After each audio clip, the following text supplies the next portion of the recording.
Today, I am joined by Anita and Stephanie of the Trinity. They are out of Peoria, Illinois. How are you guys doing today? Welcome on to the podcast. Doing great. Yeah, thanks for having us. We're excited to be here. Definitely. Absolutely. So, tell me a little bit about Trinity. Tell me about your operation. I know you guys have two separate locations here in Illinois, correct? Right. We started in 2015 with just the medical store. And then when Recreational came around in 2000, we opened up our second location so that we could accommodate the rec users. Okay. And how was the transition from the medical market into like the recreational market? Was that a hard transition or was it like fairly like natural? I would say natural. It basically is the same products. It's just a matter of whether the patients or the customers pay those high taxes. So we like to get as many people converted from recreational over to medical that we can to help them save money. Gotcha. And is that difficult? Is it difficult to sign people up for the medical market or? Well, that's actually Stephanie's position to get them signed up on the program. But as far as qualifying, as long as they have a qualifying diagnosis, they can use their own physician or they can use one of our cannabis-friendly physicians to get their medical card. I always prefer they try their regular physician so that he knows or he or she knows that they are cannabis patients so that they can watch for improvements in their health. I see. And kind of piggybacking off of that question, how hard was it to go from one location to two locations? Because I know it's not just about doubling everything. Like a lot of things have to be expanded. Infrastructure has to be expanded. Was that a challenge to go from just the one brick and mortar to two? Well, it kind of was because they had to do a lot of remodel at the first location in order to accommodate it while the owners remodeled this present location for recreational. So there were times where we had lines out the door, no extra office space to be had. It's just busy all the time. But I think once we got the second store open, then the flow became much more natural and people don't wait near as long for their product. Gotcha. And do you guys plan on opening any locations coming up here soon? Are you going to stick with the two for a while, or what's your plan for expansion with that?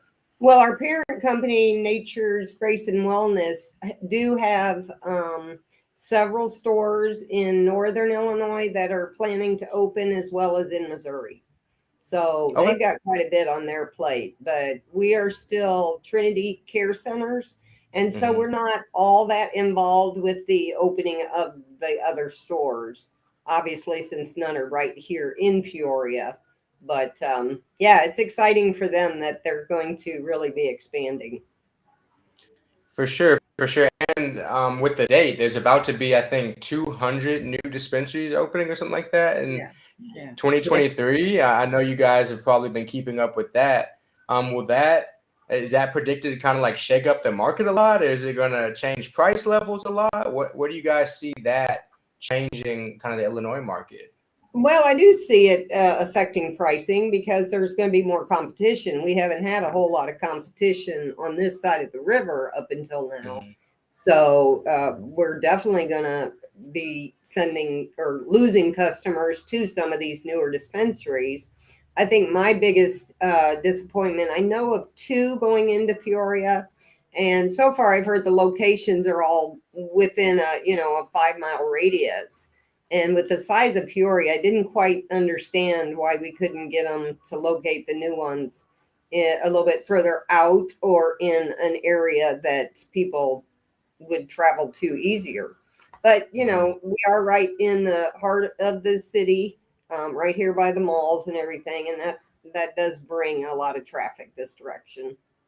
I see. And I'm up in Chicago, so I know it's a little bit different up here than it is in Peoria. Is the culture in Peoria pretty accepting of cannabis in the stores and stuff like that? Is there a lot of rejection, or would you say it's getting to a point where people are accepting it? Well, we have like Chicago, we have little other suburbs, right? And Mhm. so West Peoria is all about it. I mean, they would love to have a dispensary. They would love to have consumption clubs. But the city of Peoria, they're a little Not bit so more much. conservative. So when we Gotcha. talk about consumption clubs or potential delivery, they're not on board. So we've got some work to do to really open up their minds. And Mhm. Stephanie and I have been to some of the council meetings, and she's got a great story that she gets up and tells and tries to open them up to the fact that it really is medical and it really does change people's lives and help them out. And we teach at the local college as well. We're very fortunate in that we were able to develop curriculum due to the social equity grant that Trinity donated to the local college. And so we've actually been teaching cannabis for consumers and cannabis for healthcare professionals, in addition to cannabis dispensary agent operations courses that Wow. prepare the public to work in the industry. And they actually get a certificate for that one. I mean, that's really cool because people need training. I mean, I go to dispensaries all the time, and you could tell that some people just need a certain level of training. And then also when people want to be able to like run a dispensary, because that's a whole different thing than just working in a retail space, the overall management. I think that's cool that you guys are able to like educate other people on how to do it as well. Thank you. Thank you. And yes, unwinding the stigma, as you say, one person at a time. We actually we work at farmer markets, local farmer markets. We're there to provide education and outreach to the community. Anita actually offers free cannabis RN services. And then I do the state portion for free. We offer those services and encourage patients along the way, just as a support system.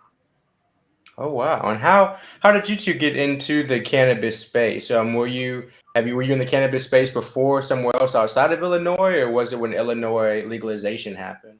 My history is I was a cancer patient at the age of 10.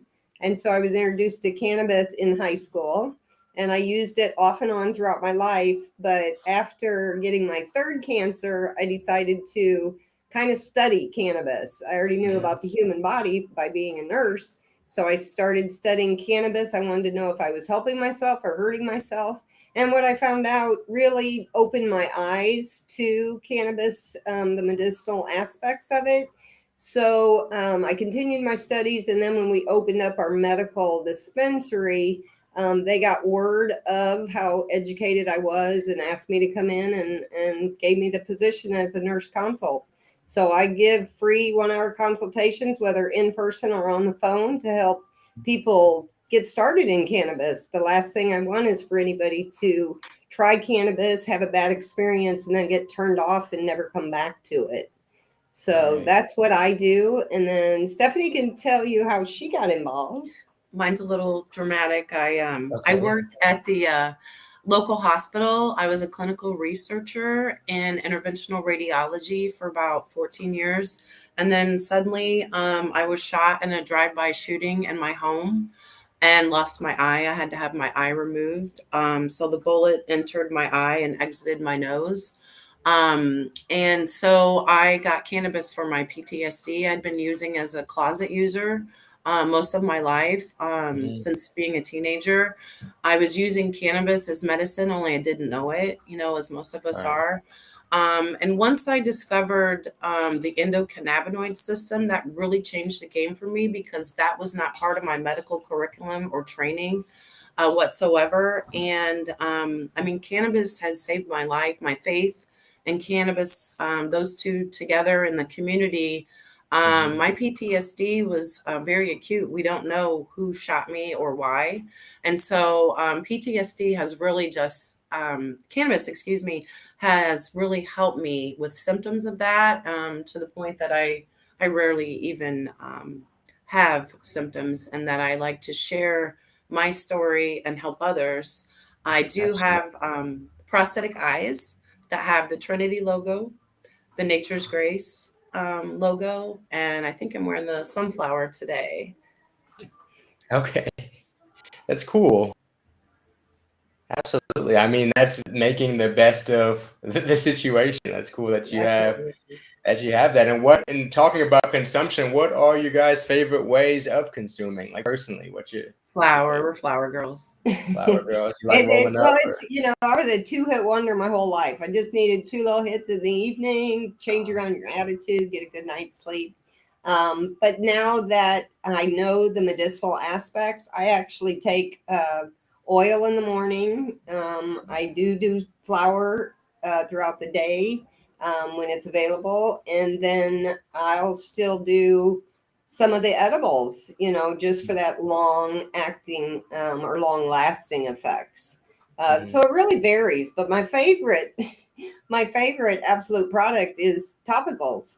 I use them for everything, and I think they're a great introductory product for a lot of, I don't want to say elderly per se, but somebody who's hesitant to use cannabis products.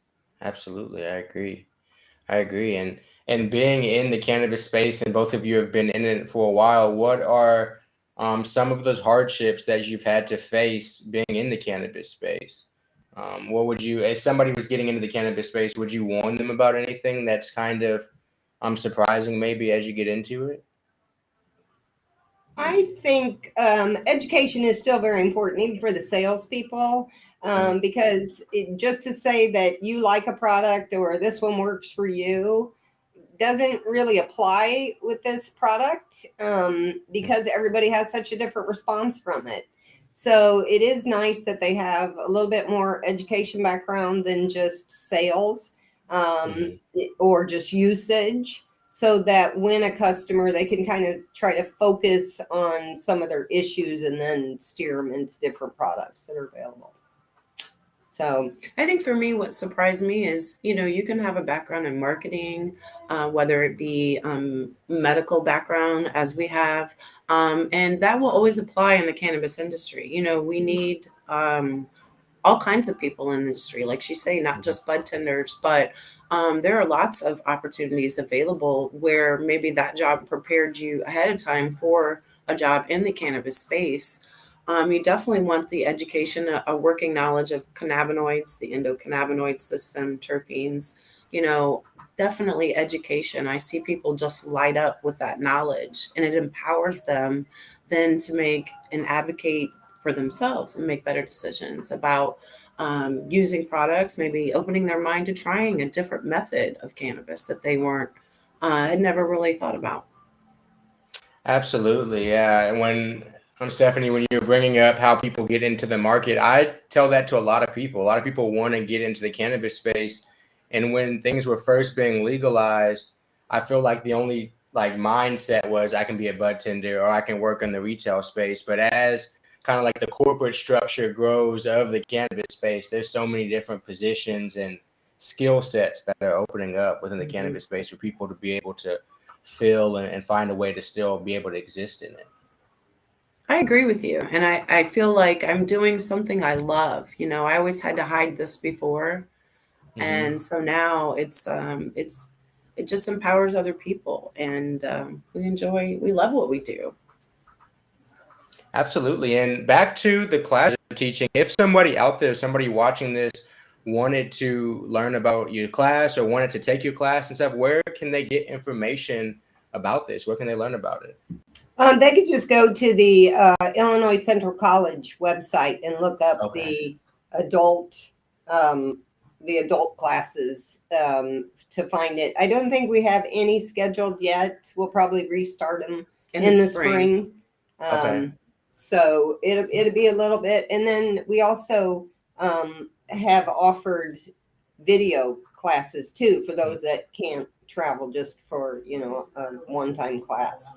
But the one-on-one classes that we teach to the consumers and professionals, we try to explain the program, how they can qualify and get into the program, as well as utilize the medicine effectively. Yeah, and I'm sure you guys are busy. Go ahead. I'm so sorry. No, that's okay. I'm sorry. I was just going to interject that we also have, during COVID, We taped some videos that are available on our website. I mean, we were wearing masks because it was at the height of COVID and we wanted to protect each other. But we were just trying to provide, resources, teaching tools. And we really love having that interaction. But sometimes the Zoom classes are more convenient for healthcare professionals or anyone, actually.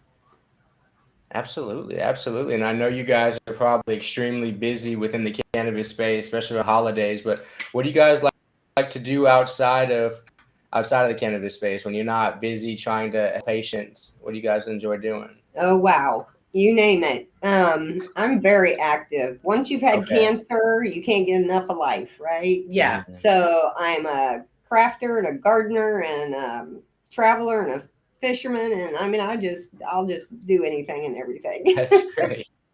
I agree. After having a near-death experience, it's like, you definitely want to live in the present. I practice a lot of mindfulness and I'm a writer. So I'm actually writing a book about my experience and how, I have overcome this. That way I can pass that on to other people. Absolutely. And I'd like to ask that question just to show that people that exist in the cannabis space, even consumers, users, non-consumers that just work in it, so multifaceted, doing so many things. Like cannabis is kind of just like a accessory, if you will, onto life. It's not something that like defines what somebody does every single day or anything like that. Indeed. There's not anywhere I won't talk about it. I'm talking church, the grocery store, there's not anywhere that I'm not talking about it. For sure. And do you guys go to a lot of live events? It's starting to ramp up here in Illinois, but obviously there's some all around the US. Do you guys go to conferences or conventions or anything like that? Actually, it's pretty difficult with our work schedules and the ICC teaching to get out of town to go to any. But we try to attend or even have booths at anyone that are in the immediate area. We're usually hosting them. Yeah. We did go to Chicago, though, the CBD Yeah, we went to the CBD conference and those bigger conferences are always so neat and stuff. But, when you don't purchase for the dispensary, it was just a learning tool for us to see what kind of products are coming down the pipe. Right. Yeah, they're definitely most helpful for certain people in the industry. And outside of that, it's just like it's cool to see what all's going on and what the different organizations, the different products, and all the different people that are starting to join the industry as well. Yeah, we definitely want to stay current, because with information changing, we're getting new information, more research coming out. We definitely want to stay current. For sure. And here in Illinois, like we were talking about earlier, things are changing so much coming up here in the new year and after the holiday season. Is that a big deal within the cannabis space? Or is there an uptick in people coming to dispensaries and stuff, would you say? Yeah. Or is it kind of consistent? Absolutely. There's been a steady stream for the last 2 days with the snowstorm coming. So I think everybody is getting their stock purchased before it hits. So I don't know how the dispensaries up in Chicago are, but we have had just a steady stream for the last 2 days. Yeah, we've been helping out up front. Oh, wow. Okay. And because up until this point, like you guys were saying earlier, there haven't been a ton of dispensaries in Peoria up until now, right? I haven't been down there. We actually have just R2, the Trinity stores. Oh, okay. And then New Med is located in East Peoria. So we're really the only ones in Peoria until these next two get opened up. Gotcha. And I know you guys might not be in the advertising space as much, but I don't know all that much about how advertising goes in Illinois and stuff like that. Are you guys able to advertise? Are you able to kind of get your name out there well, or is it? I think the marketing department runs into walls all the time when you're talking Facebook and some of the social media. It's very difficult. It is very difficult. We've done billboards before. And of course, like she said, we do the farmers market, things like that, just to get our name out there. But it's difficult because of the stigma behind cannabis yet. I've noticed an increase in radio. That's true. Okay. Yeah. More of advertisements for cannabis-friendly doctors. Those kind of advertisements. That's cool. That's cool. We need that. We need to find all the different avenues possible to get the word out for sure. And as 2023 rolls around, is there anything you guys are excited about? I like to ask, are you guys looking forward to anything coming up, anything within your company or anything within the kind of cannabis industry as a whole? Oh, I think there's plenty to be excited about with all the new craft growers and things like that. We'll see a lot of their new products in the recreational. Unfortunately, we can't get their products into medical, but still, we do give a discount here at our location for medical patients, just because some products are not available at medical, and vice versa. But the products that are coming out, I hope that with the new research bill that President Biden just signed, that we see all kinds of new products with different cannabinoids that we haven't seen much of yet. Because it's going to make a difference. Why can't craft growers sell to the medical side? I didn't know about that. So from what we were told, if their craft grower's license is for recreation, then they can only sell to recreational license holders. Right. Oh, wow. So unless they have the license to sell or dispense to a medical, I believe there is a difference. Of course, we're not the ones to ask those questions. Oh no, I understand. I hadn't heard that before. That doesn't really make sense, but I guess there's something they're working on. I know with our menu, they're taking the medical and recreational and making it one menu. So there's something going on behind the scenes that we're not quite aware of, because that would cause a roar between medical patients. We're both medical patients, right? Mm-hmm. So yeah, I would think that that's going to be worked out. But in the beginning, it was a very curious thing, because what are the craft growers, are they licensed to dispense to medical only, recreational only? Mm-hmm. How does that work? And why does it necessarily need to be different? Right. If they're like operating under the same regulations in terms, not necessarily on grows, but in terms of quality of product, stuff like that. Well, I don't see exactly what the exact reasoning would be for that, but we want it to be available to everyone, not just exactly a certain group here. Exactly. And that messes up the pricing level, because the medical patient doesn't get that advantage of that price decrease, and it's still medicine. So I'm gonna have to do some research on that. I appreciate you letting me know about that. We'll let you take care of that and let us know the deal on that, because again, that would cause problems, I would think. And we definitely want to build the medical program. We want to keep the medical program alive. Oh, gosh. Yes. And how do you see that happening as recreational grows and price levels change and stuff like that? How do you see the ability to keep the medical program strong, even with the recreational program being as open as it is? I think once consumers try it on the recreational side and then find out that they do have a qualifying diagnosis, the cost of getting your card has come down significantly. So the tax savings to them is going to make it worth their while. Yeah, you might miss out on a couple of products, but nobody says you can't go shop recreational just because you're a medical patient. Right. But most of them are going to find something in the medical dispensary and not pay those high taxes. Another thing I've seen is actual growers. They get tired of their own stuff, and they want their own. They have their card so they can grow. So they'll come into the dispensary, just to have something different. Yeah, or between harvests or whatever we're working with here. Absolutely. Well, Stephanie, Anita, I appreciate you coming on to this episode. This was enjoyable. I for sure learned some interesting stuff, and I appreciate y'all's stories, because y'all have some inspiring stories for people out there looking to get into the cannabis space, looking for reasons why cannabis is okay, and looking for trusted voices to look to in the cannabis space. Thank you. We really appreciate that. Yeah, we do. That means a lot.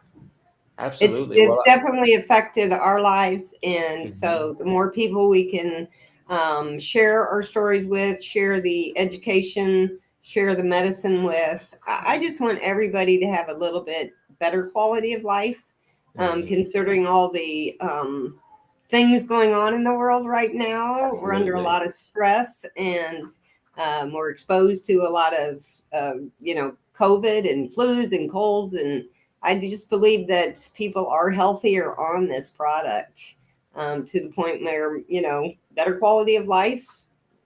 I'm not sure where else we get that quality of life right now. So I completely agree. And with the mental health aspect too, and helping people be able to ease their minds with all the stuff that's happening right now. Yeah, indeed. We get a lot of them coming in. What do I need? What do I take for stress? Yeah. I'm like, the same thing you do for pain, the same thing you do for, but we'll teach you how to use it for sure. Absolutely. Well, Stephanie, Anita, everybody in the chat, I hope you guys have a great holiday. Holidays are coming up this weekend. I hope you stay warm. You're in Illinois with me. I know about to get a pretty big winter storm. So you guys stay safe and warm as well. Thank you. We hope that for you too. Thank you for having us. Absolutely. Absolutely. Everybody have a great evening. It's been another episode of the Midwest Cannabis Podcast. I'll see you guys later. Merry Christmas. Take care. Merry Christmas.